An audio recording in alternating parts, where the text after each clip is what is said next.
domain. So I'm calling on my colleagues, be one of the next two who sponsors this discharge petition. I think it's shameful that this has been called a hoax. Hopefully today we can clear that up. This is not a hoax. This is real. There are real survivors. There are real victims to this criminal enterprise. And the perpetrators are being protected because they're rich and powerful and political donors to the establishment here in Washington, D.C. So today we're standing with these survivors and we're giving them a voice, and I want to close by thanking them. They are brave. I hope they encourage other survivors to come forward and to tell their stories, not just of Jeffrey Epstein and Maxwell, but anywhere in the country. This is a message that we are sending. This is a litmus test. Can we drain the swamp? Are there people who are outside of the reach of the law? I don't think there should be. So hopefully today we'll get 2 more signatures on the discharge petition. That's all we need. And with that, I want to introduce the bravest woman in Congress, Marjorie Taylor Greene. I find it interesting that the 3 Republican co-sponsors are women. These are women standing up for women. And Marjorie was the first to do it.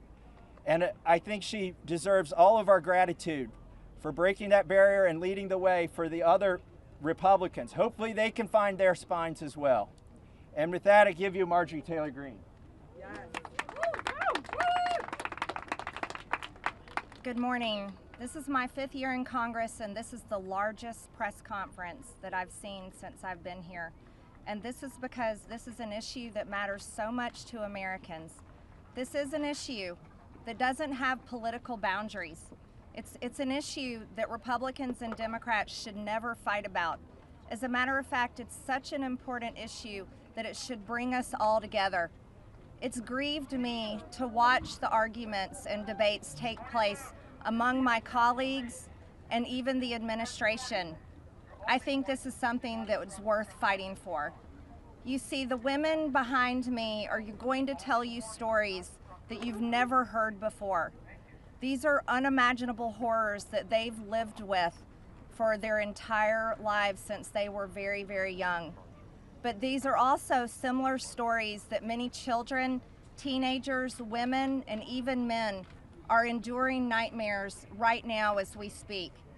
You see, these women have been fighting since the 1990s. I heard one woman tell us yesterday since 1996. And they have carried with them shame. But I want to tell you something. The shame does not fall on these brave, courageous women. The shame falls on every single person that coldly turned a blind eye to their abuse. The shame falls on every single person that enabled it. The shame falls on every single person that took money to continue it.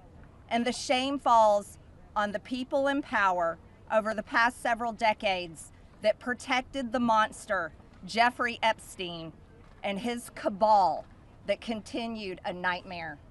Those people deserve the shame. And today we are coming forward and we are going to fight like hell for these women, because we have to fight like hell for those that are enduring sexual abuse and are living in a prison of shame. Anyone that is being abused, it is not your fault. You should live with no guilt or fear or shame. All of the fault belongs to the evil people that do these things to the innocent. This is the most important fight we can wage here in Congress, is fighting for innocent people that never receive justice. And the women behind me have never received justice. And do you want to know why? It's because Jeffrey Epstein somehow was able to walk among the most rich, powerful people, not only in America, but foreign countries. Yesterday, I heard countries like Saudi Arabia, Russia, and even Israel, and other countries. The truth needs to come out, and the government holds the truth. The cases that are sealed hold the truth. Jeffrey Epstein's estate holds the truth. The FBI, the DOJ, and the CIA holds the truth. And the truth we are demanding come out on behalf of these women, but also as a strong message to every innocent child, teenager, woman, and man that is being held captive in abuse. This should never happen in America, and it should never be a political issue that divides us.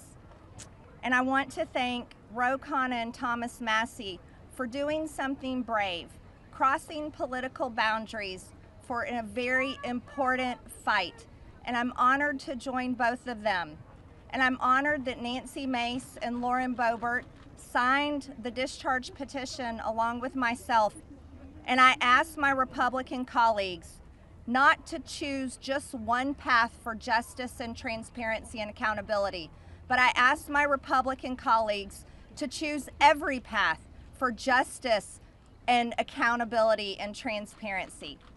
And with that, I'd like to bring back Congressman Khanna to start this important press conference. Thank you very much.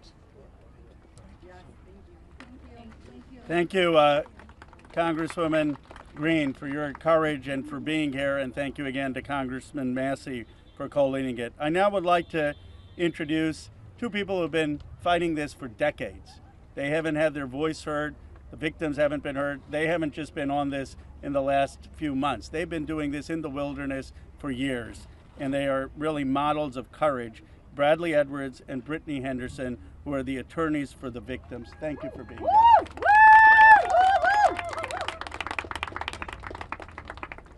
Thank you, Ro and Thomas Massie. I really appreciate you putting forth this discharge petition. It's tough to understand that we have to be here because this doesn't seem like a partisan issue. This is an issue, sex trafficking and sexual abuse transcends politics. We as Americans expect equal protection under the law, and there can be no doubt that Jeffrey Epstein received far greater protection than any of the victims that he abused for years. In 2008, Courtney Wild walked into my office because she was a part of a federal investigation into Jeffrey Epstein, where all she wanted was the government to talk to her. Little did she know the government had worked out a secret immunity deal for Jeffrey Epstein, and we had to file Jane Doe's versus United States of America to prove that Jeffrey Epstein worked out an illegal non-prosecution agreement with the government. That was 2008. It took us 10 years battling the government pro bono for the judge to ultimately determine that the victims' rights were violated. The government has mistreated them after Jeffrey Epstein mistreated them. We then filed civil lawsuits against Ghislaine Maxwell, which has resulted in her being in prison. Our civil lawsuits led to her prosecution.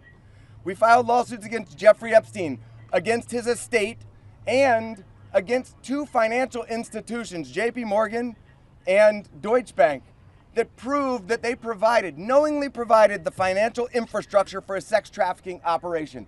Unfortunately, all of the documents and evidence that we have worked so hard to gather hide behind protective orders, confidentiality agreements, and bank secrecy laws. That is why this discharge petition is so important. While we have seen the documents, you haven't. And when you see the documents, you're going to be appalled. And the American people deserve to see everything. When you sign this discharge petition, it should mean nothing is off limits. That means the documents in the possession of the CIA should be made available. Those in the possession of the FBI going back decades should be made available. The SEC, financial records in the possession of FinCEN should be made available. Everybody knows that evil flourishes in the darkness. Corruption flourishes in secrecy.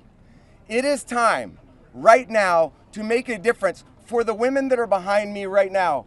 They have been courageous and fought through this whole thing. Whether you're a Republican or you're a Democrat, this one is an easy call. You're an American who cares about equal rights and equal protection under the law. If you care about these women, if you care about our country, and you care about this issue, this should pass with flying colors. I really appreciate everybody being here.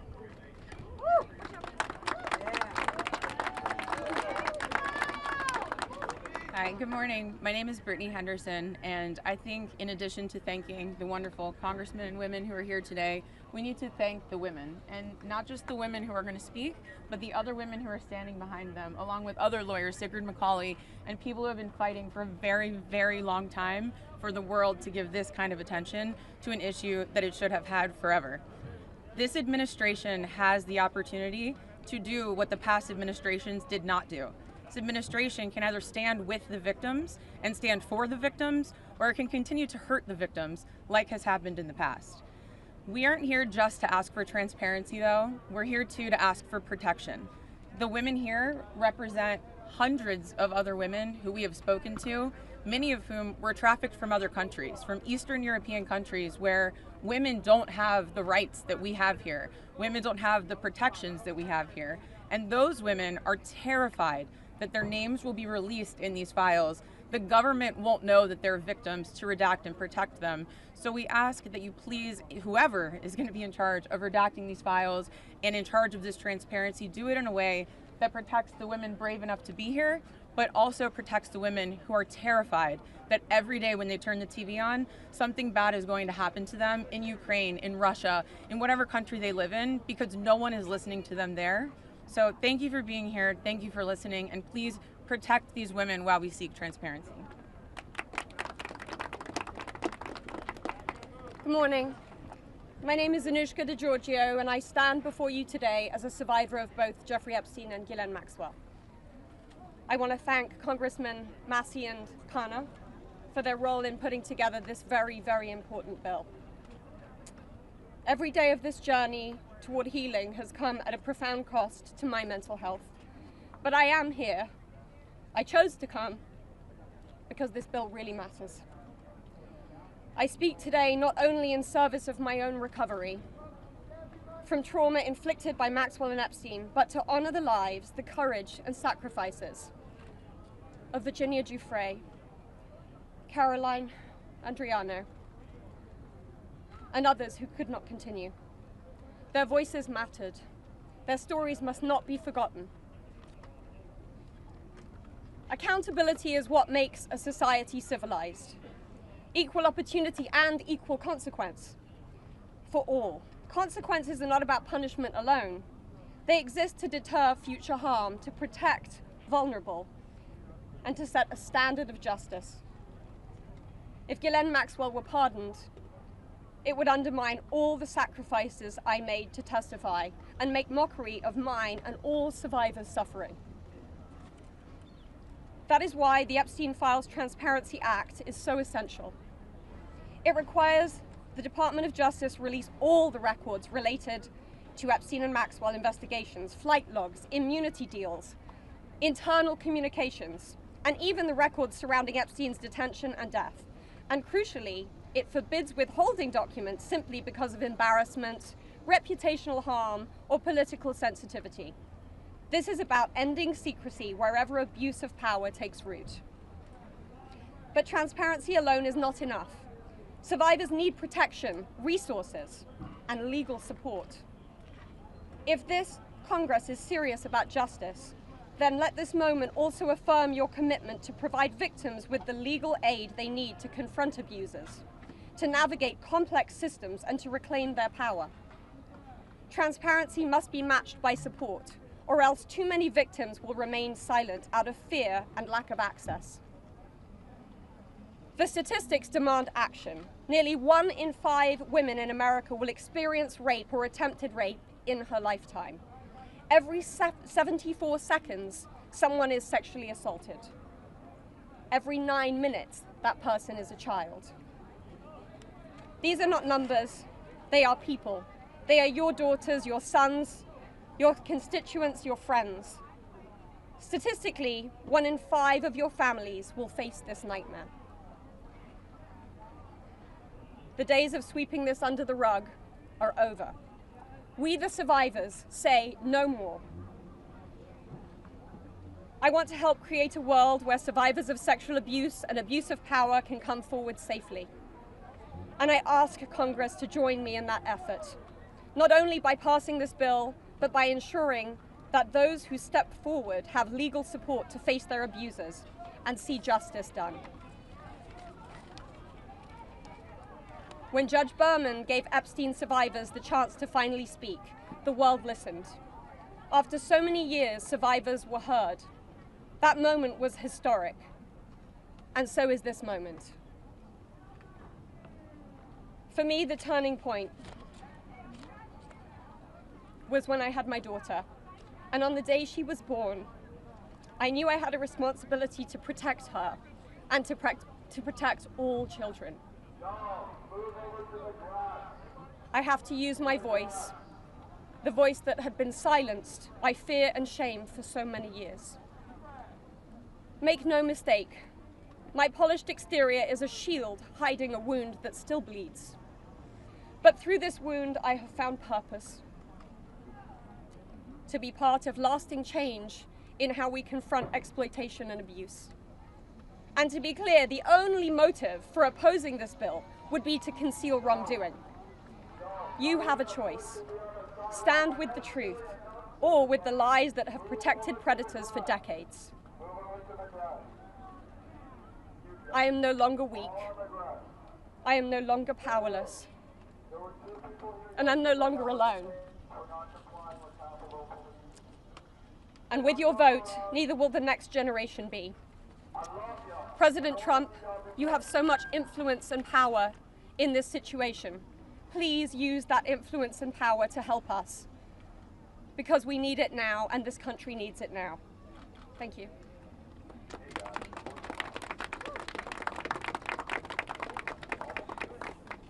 Hello. My name is Annie Farmer, and I was 16 years old when I was flown to New Mexico to spend a weekend with Epstein and Maxwell. That same year, 1996, my sister, Maria Farmer, reported what happened to me there, along with reporting her own assault at their hands and their theft of sensitive photos of herself, of me, and our younger sister that she had taken for her work as a figurative painter. I am now 46 years old. 30 years later, we still do not know why that report wasn't properly investigated, or why Epstein and his associates were allowed to harm hundreds, if not thousands, of other girls and young women. We have never been told whether those images were found when they discovered a large amount of child sexual abuse material on his property. As a psychologist, I understand that when the systems meant to protect us recreate the abuse cycle, the betrayal that occurs can be just as damaging as the original trauma. This happens when survivors of these crimes are not believed, when our well-being is not weighed as heavily as those who have more resources or more privilege, and when perpetrators of these crimes are given a platform rather than the survivors of them. For so many years, it felt like Epstein's criminal behavior was an open secret. Not only did many others participate in the abuse, it is clear that many were aware of his interest in girls and very young women and chose to look the other way because it benefited them to do so. They wanted access to his circle and his money. Their choice to align with his power left those of us who had been harmed by this man and his associates feeling very isolated. I could never have imagined being here today and this chorus of support that we have all received. I have been sent so many notes and messages from people with no direct connection to this case who've expressed their solidarity with us. And I believe that is because, in part, as Anushka explained so well, this is an extremely widespread issue of child sexual abuse, of sexual exploitation, of sexual violence. This affects almost every family in some way. From my conversations with women in these last few days and from all of the support that we've received, it's very clear to me that we are not going away, we are not going to be quiet, and we are not going to give up. And I ask the American public to stand with us and not give up.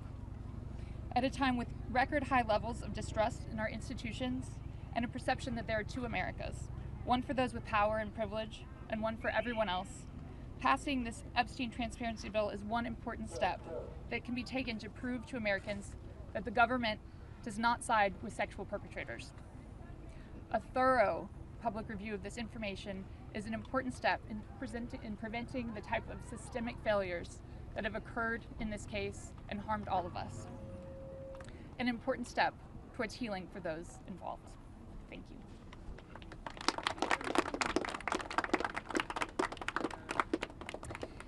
Hello everyone. I'd like to say thank you everyone for being here today on this very powerful and special day for all of us here. My name is Marina Lacerda. I was minor victim 1 in federal indictment of Jeffrey Epstein in New York in 2019. I was one of dozens of girls that I personally know who were forced into Jeffrey's mansion on 9 East 71 Street in New York City when we were just kids. Today is the first time that I ever speak publicly about what happened to me. I never thought that I would find myself here. The only reason that I am here is because it feels like the people who matter in this country finally care about what we have to say. As an immigrant from Brazil, I feel empowered knowing that the little girl struggling to get by at 14 and 15 years old finally has a voice. For the first time, I feel like I matter as an American. I was only 14 years old when I met Jeffrey. It was the summer of high school. I was working 3 jobs to try to support my mom and my sister when a friend of mine in the neighborhood told me that I could make $300 to give an older guy a massage. It went from a dream job to the worst nightmare. Jeffrey assistant Leslie Groff would call me and tell me that I needed to be at the house so often that I ended up dropping out of high school before 9th grade. And I never went back. From 14 to 17 years old, I went and worked for Jeffrey instead of receiving an education. Every day I hoped that he would offer me a real job as one of his assistants or something important. I would finally have made it big, as like we say, the American dream. That day never came. I had no way out. I was, until he finally told me that I was too old. There are many pieces of my story that I can't remember, no matter how hard I try. The constant state of wonder causes me so much fear and so much confusion. My therapist says that my brain is just trying to protect itself, but it's so hard to begin to heal knowing that there are people out there who know more about my abuse than I do. The worst part is that the government is still in possession right now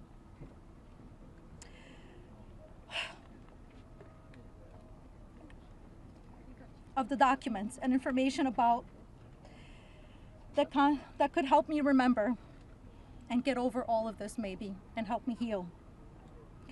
They have documents with my name on them that were confiscated from Jeffrey Epstein's house and could help me put the pieces of my own life back together. But I don't have any of it. And I know the same is true for many of these women.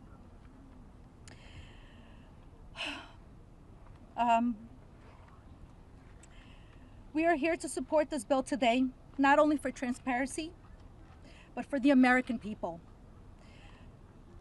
But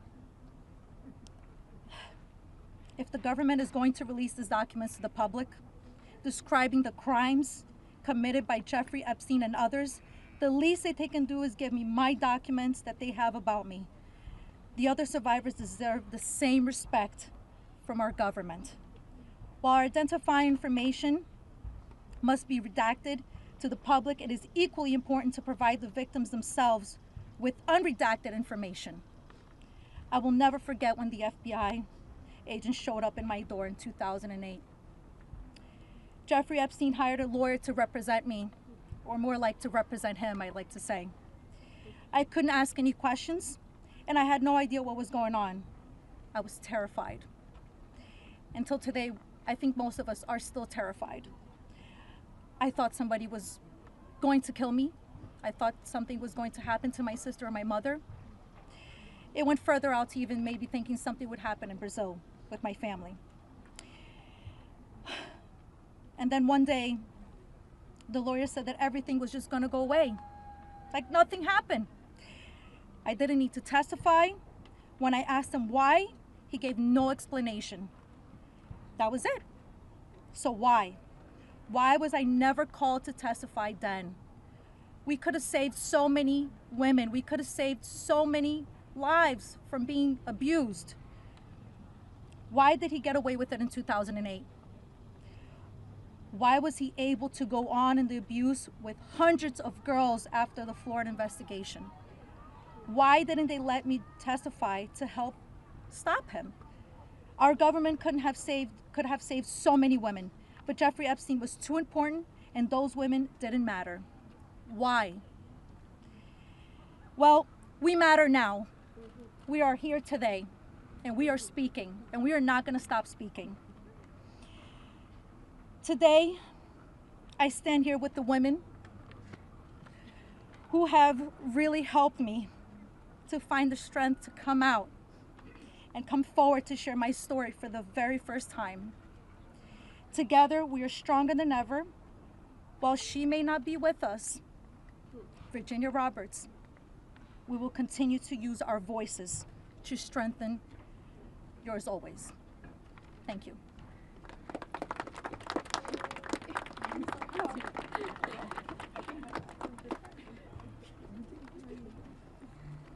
Hi, my name's Courtney Wild. I just wanted to take a second and just have a moment of silence for all the women survivors that aren't here with us today, that passed away due to anxiety, depression, trying to keep up with this case. A moment of silence, please.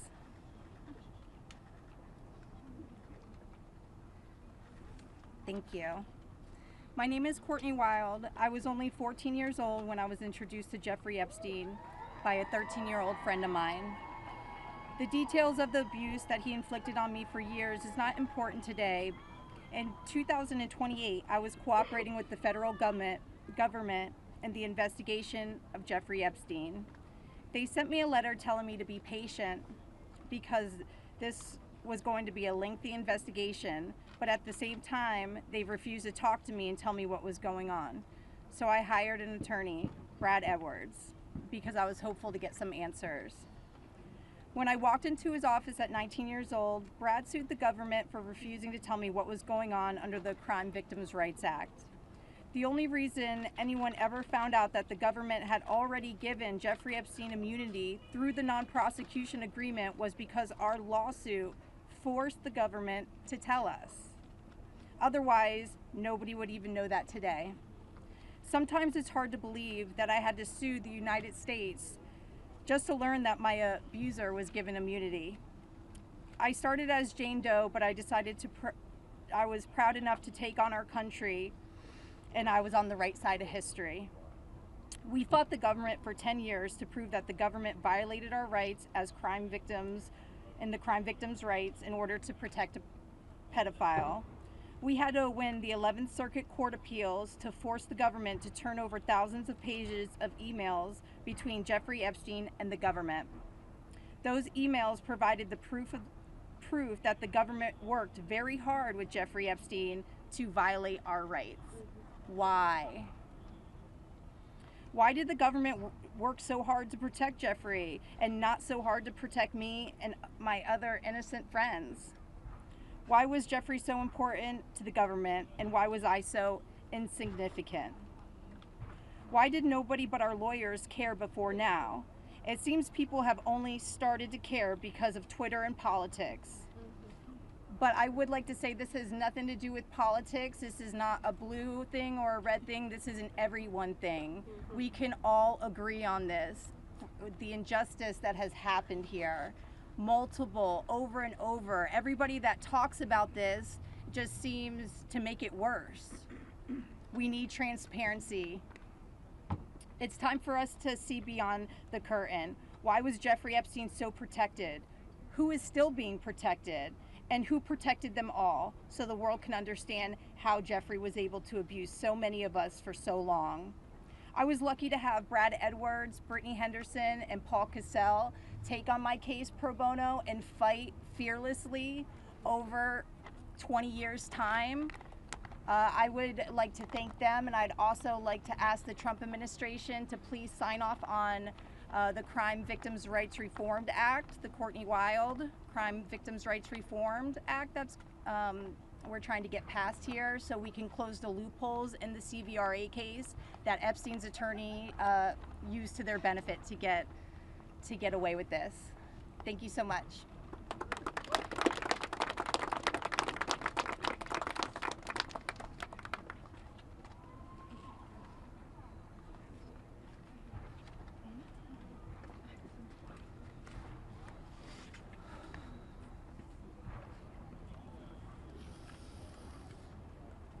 Good morning. First and foremost, we want to extend our deepest gratitude to Brad and Brittany Edwards, Congressman Massie and Khanna, and above all, the brave survivors who have entrusted us with the privilege of speaking today on behalf of Virginia. Robert Jeffrey, as her family. We are here today because we support H.Res.581, the Epstein Files Transparency Act, in its entirety. But as much as this bill is about shining a light on truth, it's not just about the bill. This is about justice. This is about survivors. This is about justice against the rich and powerful who have stolen something from these women and many children at the time, their freedom. The freedom to live their life without mental and physical scars that have been inflicted upon them by those who thought they were untouchable. The same freedom that these monsters took from these survivors, they should never be afforded. They should never be allowed to continue their lives with impunity. Let's be clear, this is not a political issue. This is not about left or right. This is about humanity. This is about doing what's right. And this is about ensuring that the future we leave behind isn't one where the powerful can hide behind their wealth, their influence, and their money to evade justice. Our plea to you, whether you're a dad, a mom, a brother, or a sister, look your young ones in the face, look them in the eye, and tell them you didn't stand against the very people who raped, molested, and preyed upon children and young women. Tell them you were willing to negotiate a deal. Money should never be what makes something right or wrong. If you vote no, your stance will be clear. You will be choosing to stand on the side of the rich and powerful, allowing money to buy your way out of the consequence. But here's my one ask. Look these survivors in the eye and tell them why. Then, look the people of the United States in the eye and tell them why. And then, when you're alone, look yourself in the mirror and ask yourself why. Virginia said it best, and I quote, "I have physical and mental scars that will never heal. I have memories that will never go away. They say time can heal, but this won't. Not until the justice system makes an example out of these people with so-called privileges. I just call it money. The only time I can begin to heal is when their freedom is taken from them, just like they did to me and literally thousands of other victims. The survivors of this horrific abuse are watching. The American people are watching. And history is watching. Which side will you be on?" Thank you.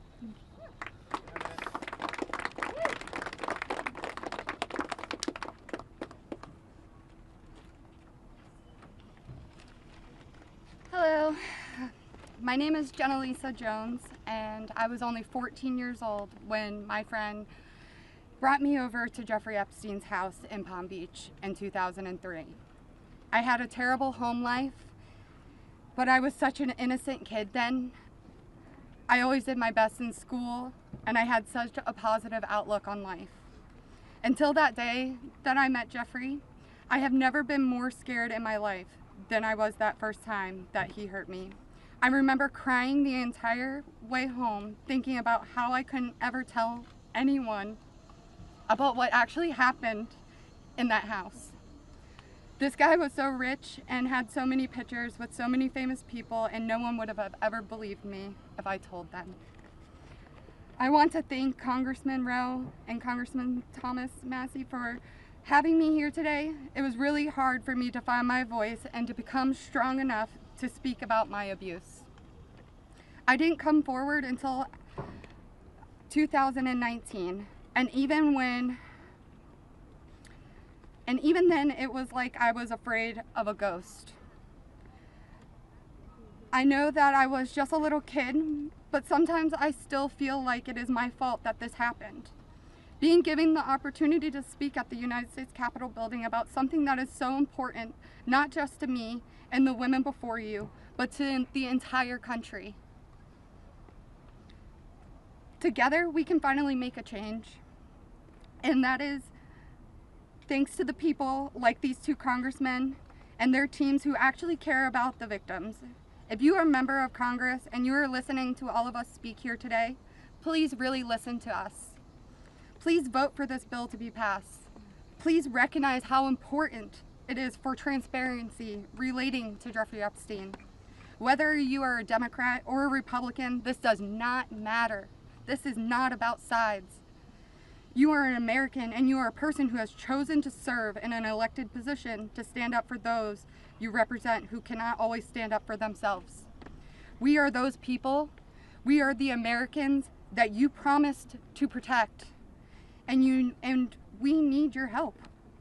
Please, President Trump, pass this bill and help us. Make us feel like our voices are finally being heard. Thank you.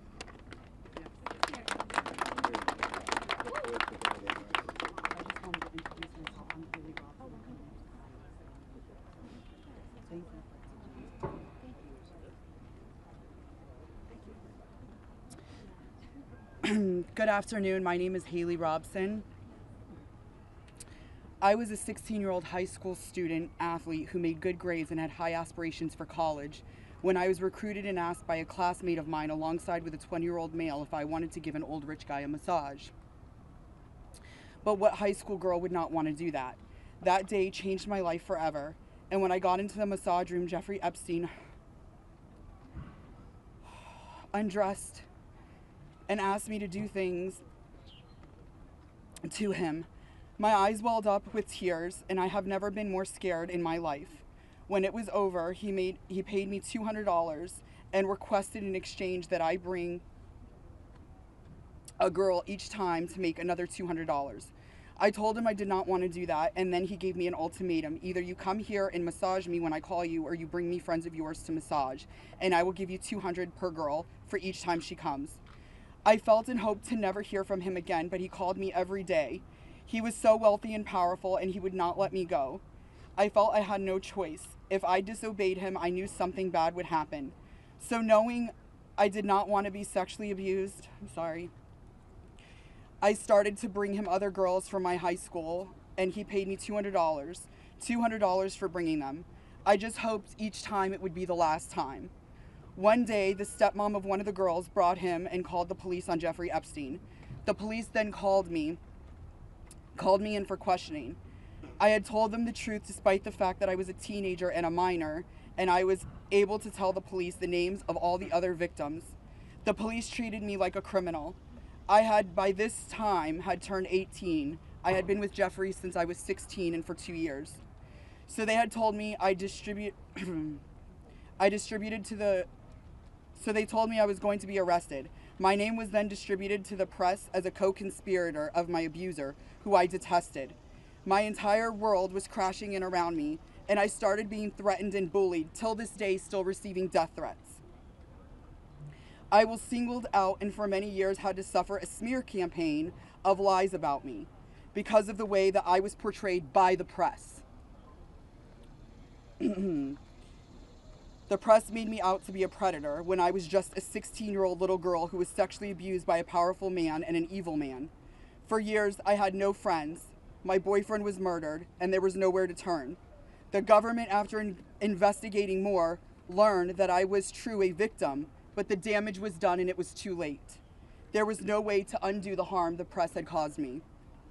In 2019, I met Brad Edwards and Brittany Henderson. They changed my life and they believed in me and have helped me to finally heal. Healing is a process, and I may never get there. But the passage of this bill requiring the government to produce all the evidence that it has gathered on Jeffrey Epstein and Ghislaine Maxwell is a huge component of healing for me and for the many other women who have suffered for so long. For many reasons. First, we and the rest of the world need answers. Why was he so protected? And why didn't anyone ever care to stop him? It doesn't take a brain surgeon to know that if he is spending thousands of dollars a day paying high school girls he abuses and had a lot of access to cash. I learned through my attorneys in the JP Morgan class action case that there were years when his staff withdrew over $1 million in cash a year. Was that not a big enough red flag? There were wire transfers to other victims, and the government did not protect us. The banks did not protect us. So lift the curtain on these files and be transparent. Every single time a new conspiracy gets circulated in the media, whether he is still alive, what powerful person had him murdered, who was on the Epstein client list, and there are names going around on TikTok and Instagram, we, the survivors, are suffering severely. We take our kids to school and everyone is talking about it. We can't read the news or do anything without hearing crazy stories that are only able to live on because the government continues to hide the evidence and the truth. So people just make up stories. Those stories hurt. They hurt real people who have already been hurt. And we have lost so many Epstein victims to suicide, and maintaining the real truth in secrecy only allows for conspiracy theorists to tell lies that drives up our anxiety and fears and will continue to lead to more pain, more suffering, and honestly, more deaths of innocent victims. It's time you do is right by us. Unseal all the documents. We are requesting transparency, and I am requesting every congressman and woman that goes against this bill be outed. I want to know. Thank you.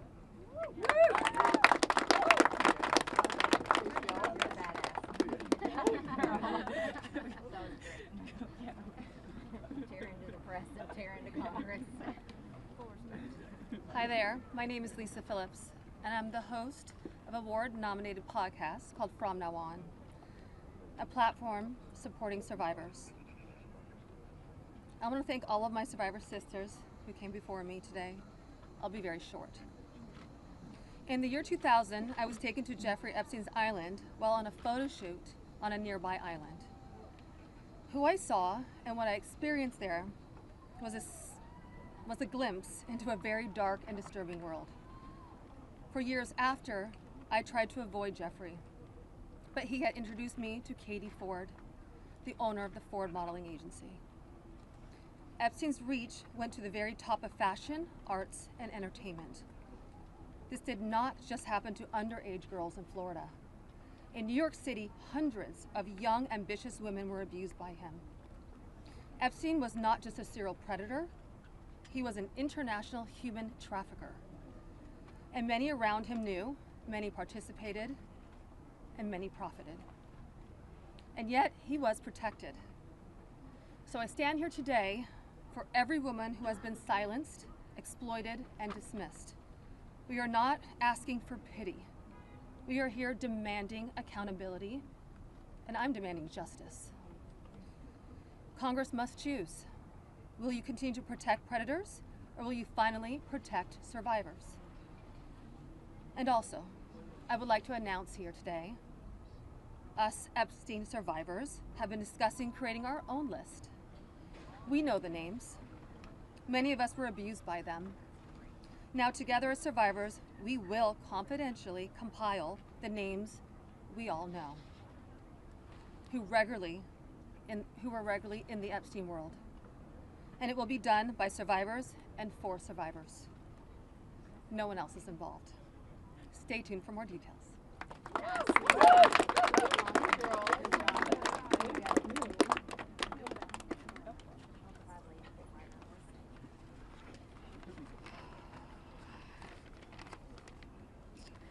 Hello, my name is Shantae Davies, and I'm here before you today as a survivor of decades of pain, trauma, and betrayal at the hands of Ghislaine Maxwell and Jeffrey Epstein, and the people who enabled them, and a government that for far too long refused to help. In 2002, I was living in California, a young woman with high aspirations of becoming an actress. I was already beginning to make a name for myself in the industry. A person I trusted, someone I thought was a friend, invited me to meet a powerful woman who could help advance my career. That woman happened to be Ghislaine Maxwell. I was asked to give her a massage, though I had almost no experience, and when I did, she praised me and promised introductions to someone enormously powerful, someone who could change the course of my life, and that man was Jeffrey Epstein. At first, I was an excited young woman on top of the world. Epstein flew me to his private island. He listened to my dreams, promised to help, but his promises came with a catch.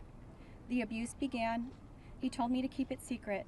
He manipulated me with quid pro quo I did not consent to, but I felt I had no one to turn to. He was too powerful.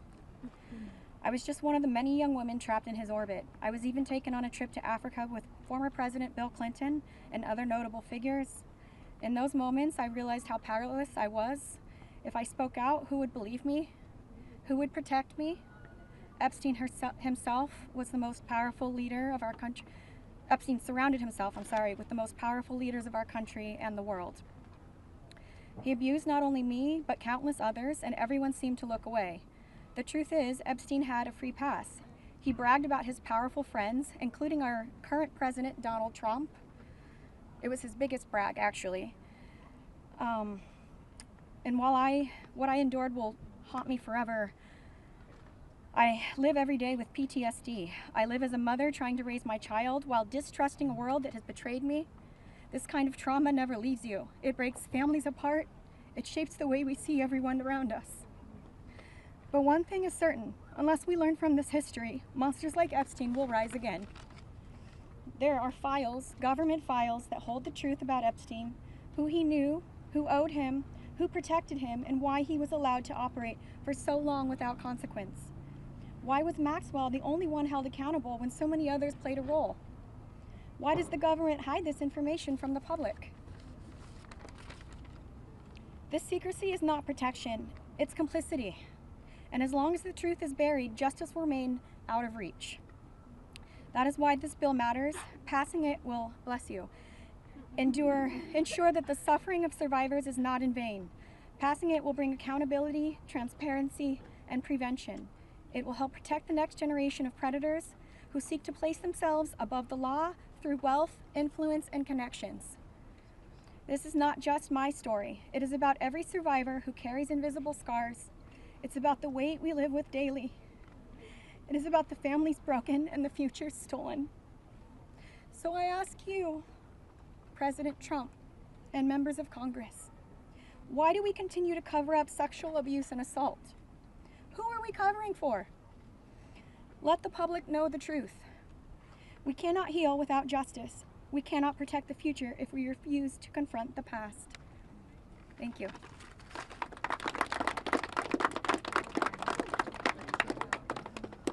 Let's just give a round of applause for all the courage and strength that the survivors have shown.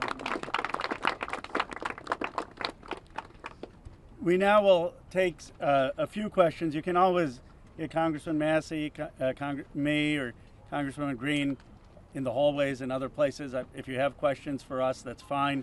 But I wanted to see first if you have questions for the lawyers and the survivors, and Brad will facilitate any of the questions to the survivors. Yes? Yeah. This question would be for the survivors, Mr. Edwards. The president has said that this Epstein issue is a hoax, is the words that he used. Can we get your reactions to what you think when you hear him say that?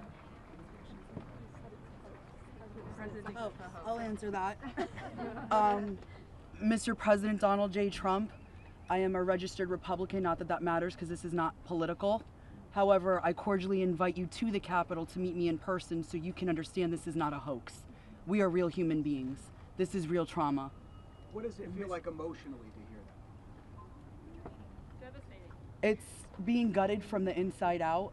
Not that I would know what that feels like, but I imagine it's the anxiety buildup with the depression and the survival mode, and then your nervous system goes limp and ironically is shot, and it feels like you just want to explode inside because nobody, again, is understanding that this is a real situation. These women are real. We're here in person. To say that it's a hoax is just not, please humanize us. I would like Donald J. Trump and every person in America and around the world to humanize us, to see us for who we are and to hear us for what we have to say. There is no hoax. The abuse was real. Now, what goes on behind closed doors, I can't speak for that. What happens around the world politically, I cannot speak for that. But I am here with all of these women, including our attorneys, and I would be more than happy to meet with him, and I will meet him halfway. Ms. Edwards, I wonder if any of the victims could respond to the news from recently about Ghislaine Maxwell being transferred to a lower security prison in the aftermath of speaking to Todd Blanche. You want that one? About her transfer to I'm happy to speak to that. We were horrified to learn that she had been transferred to a prison camp. She is someone who was found guilty by a jury of sex trafficking. She not only, we often hear that she procured women for Jeffrey, which I think is a very sort of polite and minimizing term. She also participated in the abuse. She was a major architect of the scheme. And the fact that she has painted herself as a victim, I think is disgusting. And it was horrifying, I think, to us that we were not told about her prison transfer. We found out about it in the news. 1 minute, I think Anushka maybe. So, Anushka DeGiorgio, I testified alongside Annie at the trial of Ghislaine Maxwell. I was horrified when I found out not only had Ghislaine Maxwell been transferred to what's called a low security. It's really is like a holiday camp.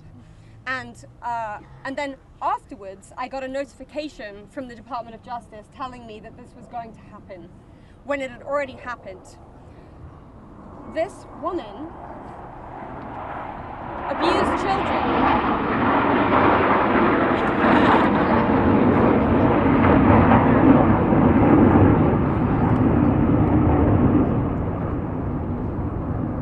I was abused by Jeffrey Epstein and Ghislaine Maxwell for over 10 years. Ghislaine Maxwell was present for some of my abuse at the hand of Jeffrey Epstein. She was present, she was complicit, she was enabling, and it is appalling and disgusting. And it's one of my worst nightmares that she not only be transferred, but at the possibility that's very much going around that she might be pardoned. This is not okay, guys. This is not okay. And I just want to add that I think it sends a very dangerous message to our country, to the young people in our country, that someone that we all know is aware of these crimes could be given a pass. And just for the last one, the last survivor who just spoke, the last survivor who just spoke, she said that Epstein would brag about her relationship with Donald Trump. Could she please elaborate about that? Shante. To the microphone. Get close. Yeah, I did say that.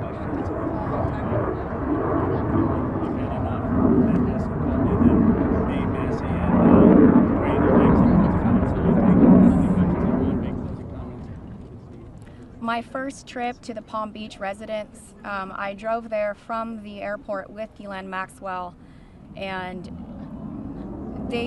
Jeffrey and Ghislaine were always very boastful about their friends, their famous or powerful friends, and his biggest brag forever was that he was very good friends with Donald Trump. He had an 8x10 framed picture of him on his desk with the two of them. Like, they were very close. Go ahead. One second. He called on me.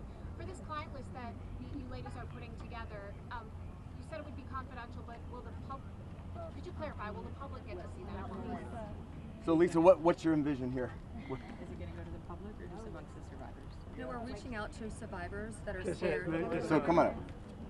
We're reaching out to survivors that are scared to come forward and that also know who they were trafficked to. So that's the list that we're compiling. We're not quite sure, how we're going to release that, or even if we're going to, the Department of Justice needs to release the list. Right, because for folks at home, they might be confused. The survivors know the names. You've seen these powerful people. Why can't you say the names? Could you just explain for folks? Why do we have to say the names when the government knows the names? And we're also scared to do so. Look what's happened to so many of the survivors that have revealed names. I find the question about the bill. I think it's also worth saying that having represented, I think, between our firm and Boyce Schiller, hundreds of victims, and we've talked to them about the various people that they were farmed out to. So we've created somewhat of a list. Most of these individuals, the victims, are very scared to say these names because they could get sued, they're going to get attacked, and nobody protected them the first time. And that was against one person. So is there a list? There is a list, but just to dispel kind of the common theme here, every one of these women was abused by Jeffrey Epstein, and his scheme was to personally abuse women. When they reached a certain age, he did farm a section of them, some of them, out to some of his friends. That doesn't mean all of his friends.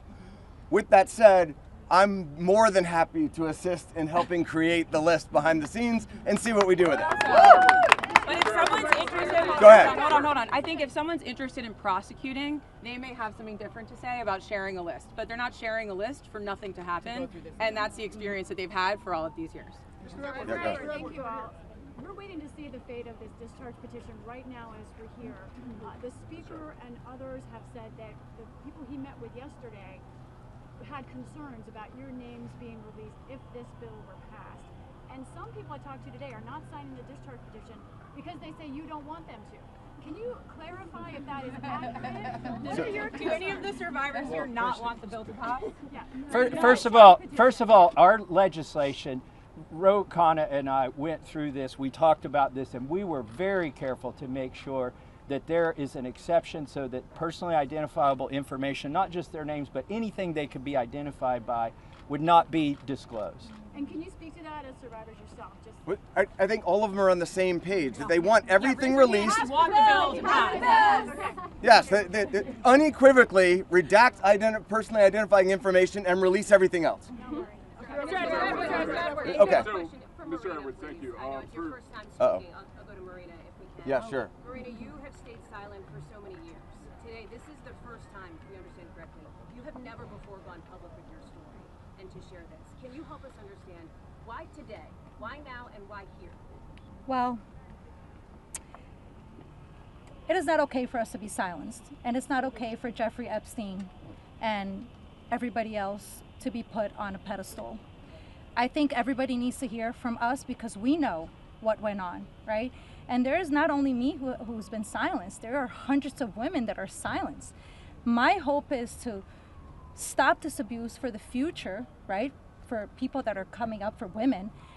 My daughter, for example, these women have daughters. They most definitely don't want that anymore. And I think mainly this is therapy for all of us too. You know, we want to be heard. Nobody also has never asked me to speak. That's also another thing. So I can say for all of us here, we are here, we want this bill to pass. It is very important, okay? And we need transparency. We are tired of looking at the news and seeing Jeffrey Epstein's name and saying that this is a hoax. We are tired of it. We are done. We are not going to be silenced, and I hope that my voice will bring other survivors and other victims to come along and speak up so that we can be more of a stronger voice and louder. And so what is your message to President Trump on this, Marina? Listen, I don't want to send a direct message to him. I'm already scared enough. Yeah, just pass the vote, listen to us. This is not a hoax. Like, it's not going to go away. And like I said on my speech earlier, we're not going to be silenced anymore. We will be speaking moving forward. Wherever we need to be, we will be, and we need to pass this. Go ahead. Thank you, sir. Jordan Conrad from Gateway Pundit. You know, for years we've heard that there was an Epstein client list or some kind of list. Now we hear from the DOJ that there's no list. Question for all the victims. What do you guys think? I know you're working on your own list, but do you believe that Jeffrey Epstein had a list? Yeah, so there's not a list. Yeah. So here's what it was. Just like you heard everybody today, Jeffrey Epstein created, through an organization that of enablers, of people that were on his payroll. It was a complicated scheme where others should still be investigated because they helped to enable him and operate this scheme. Without those people, he could not have done this. But the purpose was for him to personally abuse people. With that being said, certain of his friends, he farmed out certain of the women that he was exploiting too. But that wasn't the primary purpose of that scheme. And I don't think he wrote the names of those people down. There's not a list of, hey, here's all of the people that I sent females to. That's just not how that organization works. Mr. Edwards, Agreed? Is there any evidence that Jeffrey Epstein was involved with or tied to the CIA or a foreign intelligence operation? I think that the safest thing for me to say is all files should come out, whether it is for with the CIA, FinCEN, SEC, FBI. I'm not just making these up haphazardly. I'm giving you a roadmap where to look. So, Go ahead.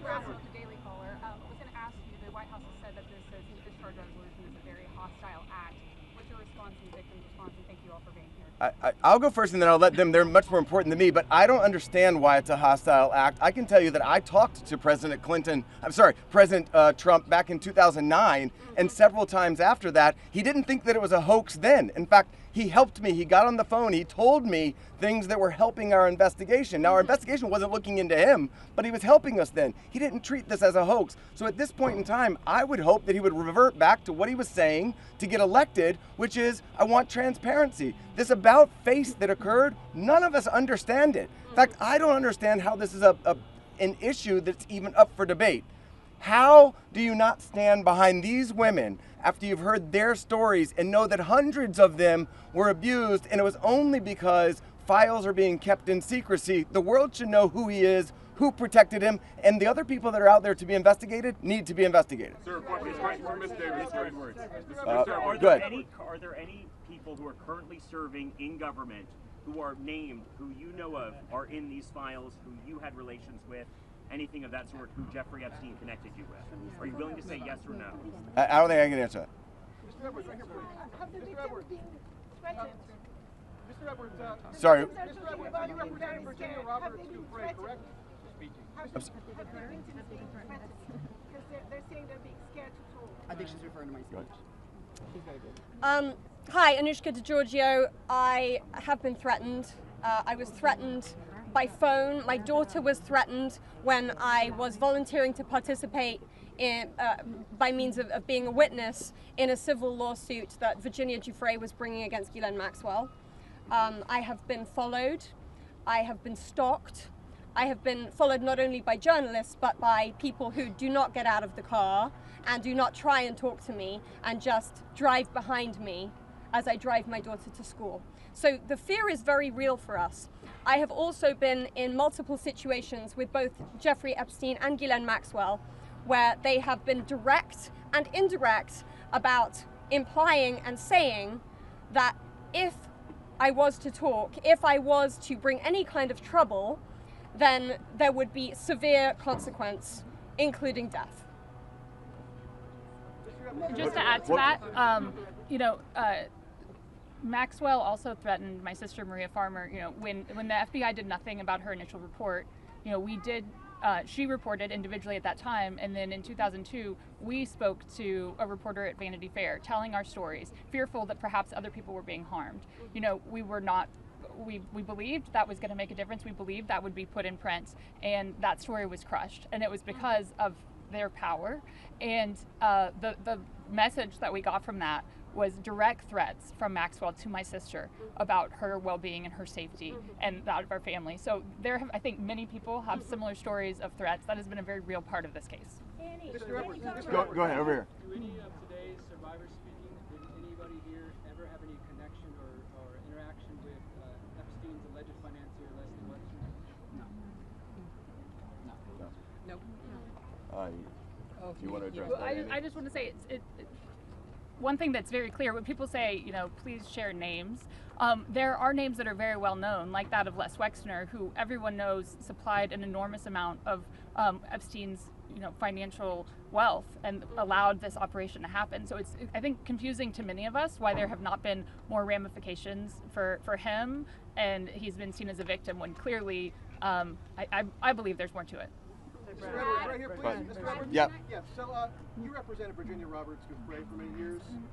She eventually had to recant the allegations that she made against Alan Dershowitz. She alleged that on at least 6 occasions. All right, next question. Next question. Thank you. Who's next? Why is it that she should be Yeah, no, we're not answering your question.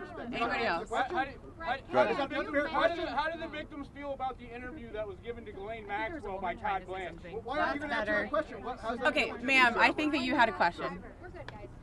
When you've talked in the past They on just avoided my question. You don't care? when you've talked in the past on MSNBC about the existence of the Epstein birthday book, have you yourself in the course of litigation seen it?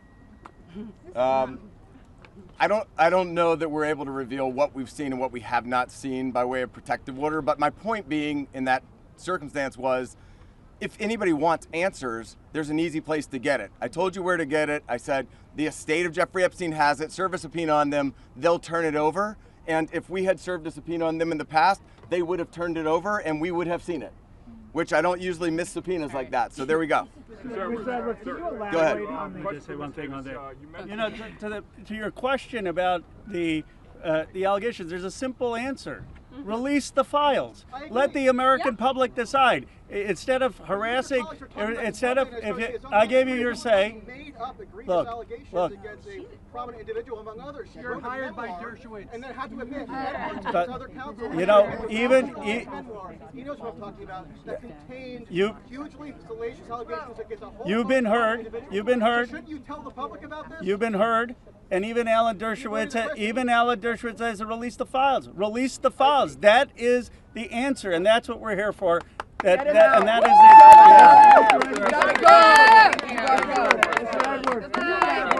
Can you elaborate on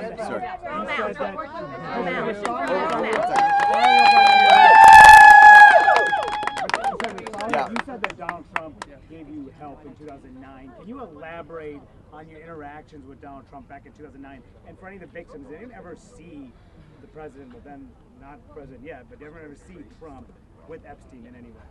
I don't know who's. I don't think that we can answer that question. Did anybody see Trump with Epstein back then? This is really not a political thing. We want the passage of the bill, and this is not to call out President Trump. What about your interaction with Trump? My point was that he was friendly back then, did not think that it was a hoax, and was trying to help.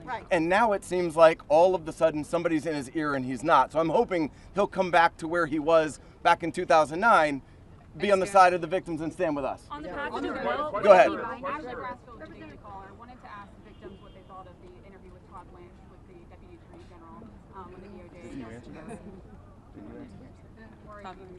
Do you want to answer? I would. Teresa will step up. I would. Teresa J. Home.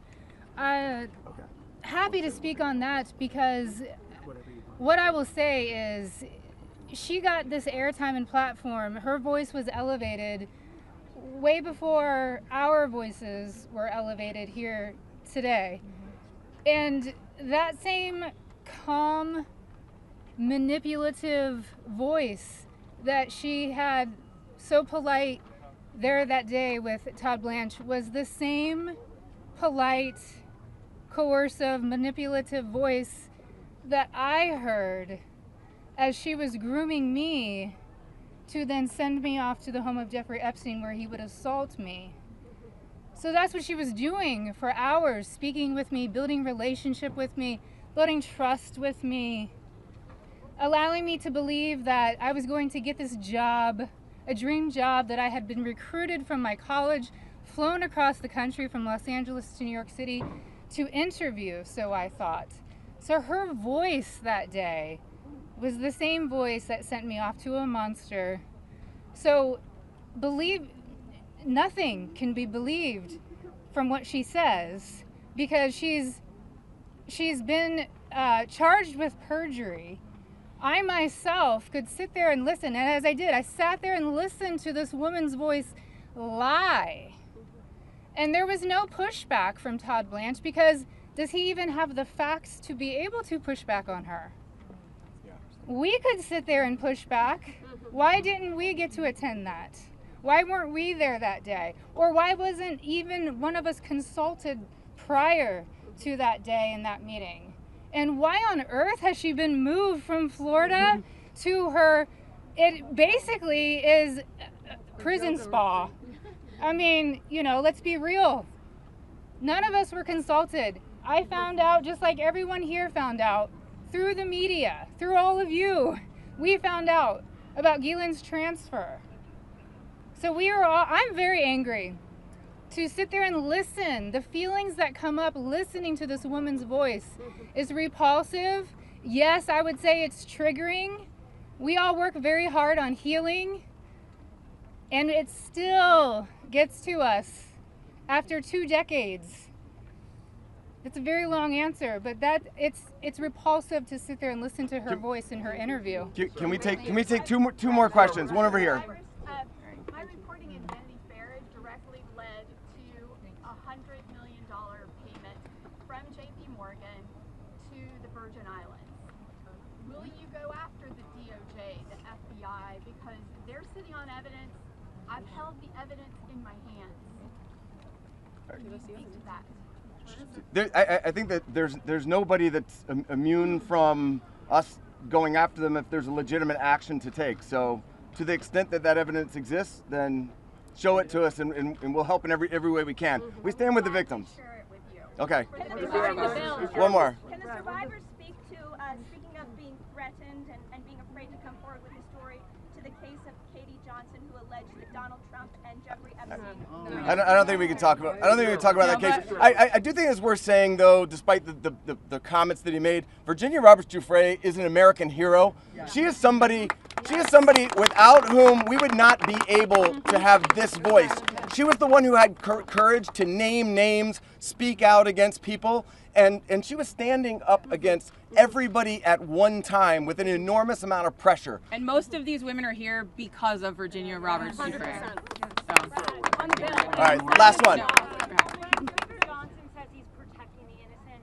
Do one of the victims say who they think the innocent people are that he's protecting in his mind? Clearly not us. I don't think that anybody knows, but I can tell you that in the Oversight Committee meeting yesterday, they indicated that they were all for transparency, releasing the files, and asked us to hold them accountable. Isn't that right? Yeah. They said hold them accountable, so we intend to hold them accountable.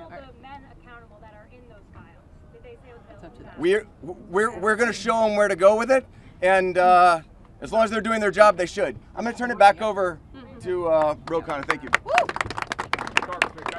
Let me just say this. Let me say this. I think the people back who are testifying here today or speaking out today, they are American heroes. Let's give them another round of applause.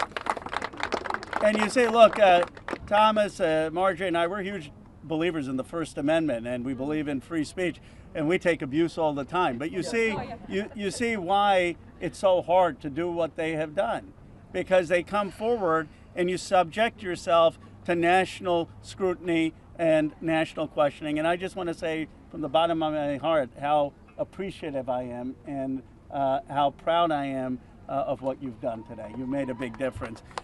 Before I bring on Marjorie and then Thomas will have the last word, I want to summarize 3 basic things that I heard from the survivors.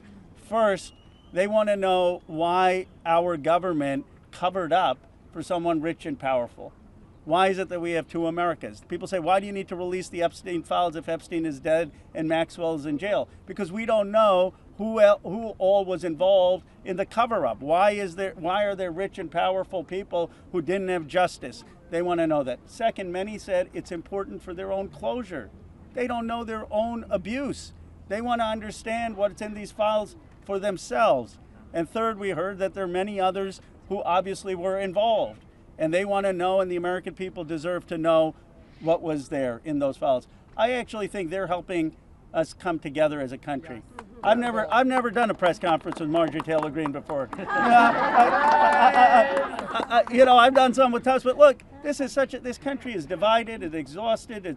This is one thing that we can come together on. Yeah. And I was very clear with Thomas. This is not against President Trump. I would like nothing more than a Truth Social post for him after this press conference saying just release the files. Be with Massie, Khanna. This is about something much deeper. It is about bringing this country together to stand for America's kids, to restore trust, and to move this country forward. So thank you to the survivors for helping us do that. Now I want to introduce Marjorie Taylor Greene. Thank you. Thank you. For everyone watching at home, I think it's important to put yourself in these women's shoes. As you're questioning, why can't they just name the names?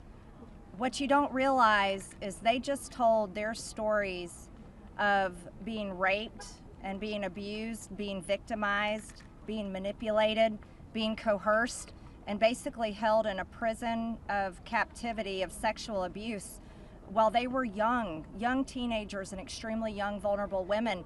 And in Jeffrey Epstein's home and the places they went with him, they saw the most powerful people in the world in his pictures, and they saw him with those people. Can you imagine how terrifying it would be to name names like that? These are some of the richest, most powerful people in the world that could sue these women into poverty and homelessness.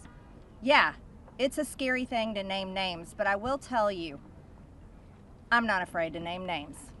And so if they want to give me a list, I will walk in that Capitol on the House floor and I'll say every damn name that abused these women. I can do that for them, and I'd be proud to do it. Now, another thing, this is not about politics, and this is a boiling point in American history where the American people, just like Roe just said, there's become two Americas. There's the America for the rich and the powerful and the elite, where they never face any struggles or problems and never experience what real America goes through. And then there's forgotten America that faces all the problems and deals with all the issues and never gets justice for being sexually assaulted and raped by a monster. It shouldn't exist anymore, and people are sick of it. So let's recognize the fact that the administration before and the one before it and the one before it and the one before it and before it never did anything about this. So this isn't one political party or the other. It's a culmination of everyone worked together to silence these women and protect Jeffrey Epstein and his cabal. And this is not just rich, powerful people. Think his drivers, his maids, his chefs, all the people, people that worked in his home, security guards. I heard one story from a young woman that was being raped by Jeffrey Epstein when he was out on work release while he was serving time in prison and had an ankle monitor on his leg.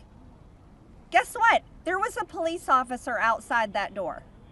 So this list of names is quite a list of names, and it doesn't extend just in the rich, powerful circles. It extends down to the very bottom where people were paid. And again, I will say this, there's victims suffering today in similar circumstances, and they're terrified to name the names of the people that are currently abusing them. And so with these brave, courageous women fighting this fight, this is a fight for women and children and any person that is facing sexual abuse and rape and captivity and human trafficking right now. And so here's what I ask you in the press. Don't go for salacious headlines. Go for the truth and defend these women and help those of us in Congress that are crossing our political party lines for doing the right thing and trying to do it together.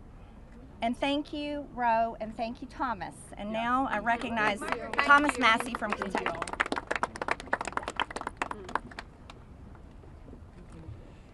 Well, there's three branches of government, and we're supposed to keep each other accountable. And that's what we're doing here today in the People's House. We're standing in front of the People's House with real people, not a hoax. And they've told their story. We wanted to give them a platform to speak, and they've had it. They stepped up, and they were brave. But I also today hope that they would persuade my colleagues to join this effort. But I found out something today that happened that I wasn't expecting. They persuaded me to fight even harder. I'm not going to give up. And I want to end with this call to action. First, a call to action to my colleagues who, just an hour before this press conference, were prepared. They were given a fig leaf. We'll put a resolution on the floor so that you can say that you voted to protect the survivors.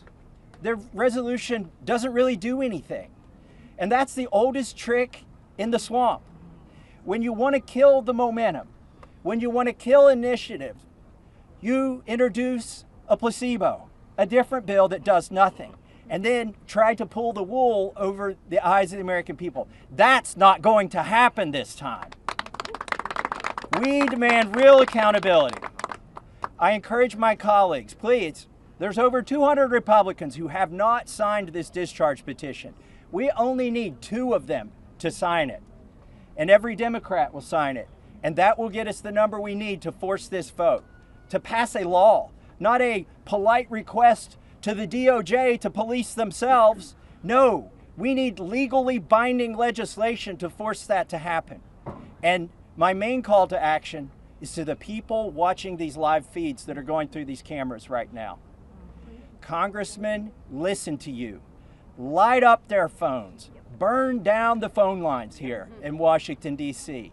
Ask them the questions that these survivors wanted you to ask them. Why won't you be for transparency? Don't accept their answer that the bill has a flaw or that the survivors don't want it. We know that's not true. They wouldn't be fighting it so hard in this town if it wasn't the real bill. So with that, please call your congressman. Tell him or her to get on this bill and to stand up for these survivors. Thank you and God bless. That's the end.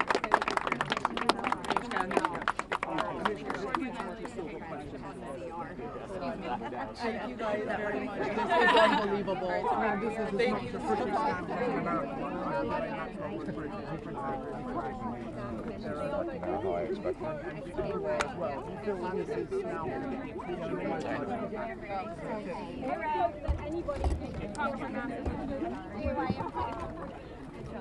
Congressman Massie.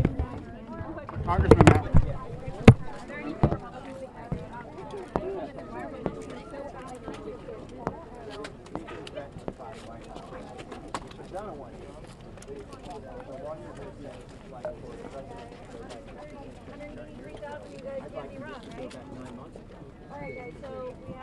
Massie, what's some of the kickback you're getting back from your colleagues? What are some of the reasons why they don't want to endorse this? They're being threatened. I mean, look, I've got $2 million of ads running against me back in my district, and it's funded by 3 billionaires. One of them's in Epstein's blackmail. I mean, this is what happens. Your consultants, your political consultants will abandon you when the White House gets mad at you. The speaker will block all of your bills. They'll shut down your fundraising. This isn't political, but it is. I mean, the opposition to this is very political. What's your impression of the White House seems to whip against this vote so actively? I have no idea why they're doing it. I do believe they're trying to protect the people who are rich and powerful and connected, like Republican governors. He's just doing what the White House is telling him. He was for transparency for about 24 hours and then he got tuned up by the White House. Have you had a chance to look at the Iraq emails that were leaked over the last week? And Jeffrey Epstein's involvement with the app known as car buying, which is currently rolled out in 23 states across the United States? I'm not that familiar with that. I'm spending most of my time trying to pour through the 35,000 pages that were released yesterday, and when I found out a page is completely redacted, entire flight logs completely redacted. So this is a non-release, and the danger that Republicans are running, particularly the administration right now, is recreating the debacle that Attorney General Bondi had when she gave out the binders and everybody took it home and found out this information they already had. What we need from this oversight committee investigation is otherwise it's just an exercising in paper. What do you think the voters in who are not backing down on this issue is not going away? Excuse me, I'm just looking for something. Oh, there it is. Do everything that I can. I mean, I think I already am, but I can probably take some more.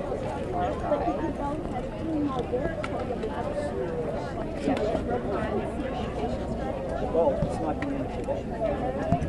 Is today the deadline? Well, procedurally what happens is this discharge petition is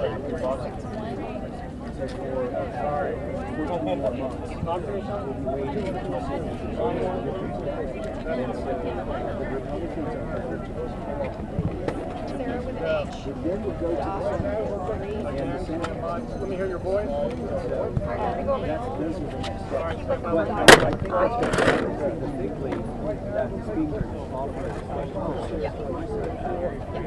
shrink up. Then they would be proposed. The outrage was even greater because they raised expectations. Not among those of us who know that but they've raised expectations and they're going to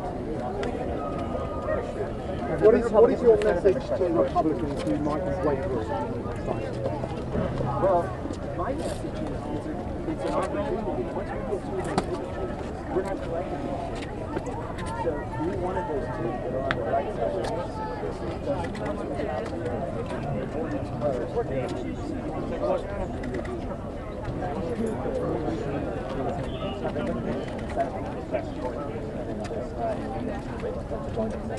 Yes, I think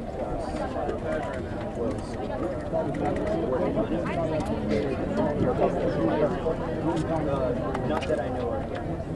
So that would be if people are working on a second call, what are you doing in the Senate? We've got this going in the House.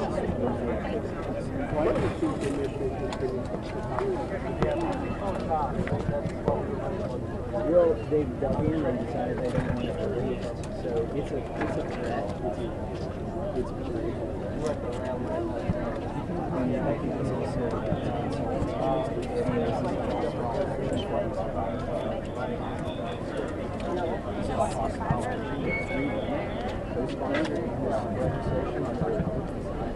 why is the White House trying to do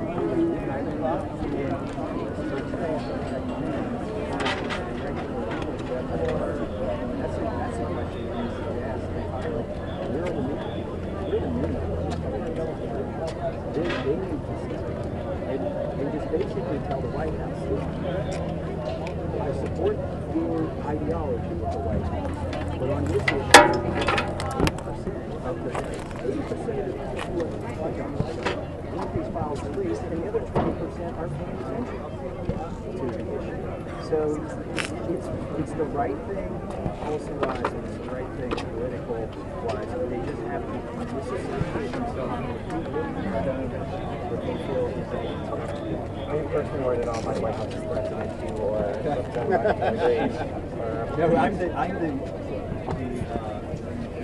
the threat that's already happened. I mean, they're already running $2 million events. It's 3 one of them. Who are they doing? John Wilson, the singer, Mary one who's doing What conversations have you and had? by the way, those are max donors to Speaker of the House. They're max donors to the NRCC, they're max donors to the RNC, they're max donors to Trump's campaign. These are 7, 8-figure donors. What conversations have you been having with your colleagues to try to bring some back to the bill, especially with the speaker criticizing the language? The really drafted, he raised some specific criticisms. Minority political drafted, my staff and I were honored that he lifted 3 entire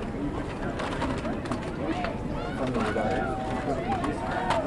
Very privileged.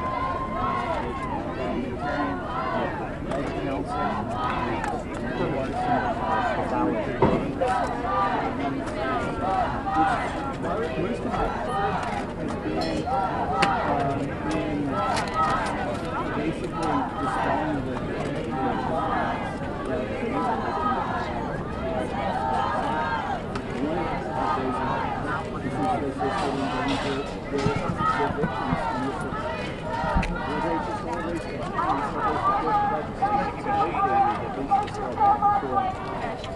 and I've also warned my colleagues, we're inside of the bubble.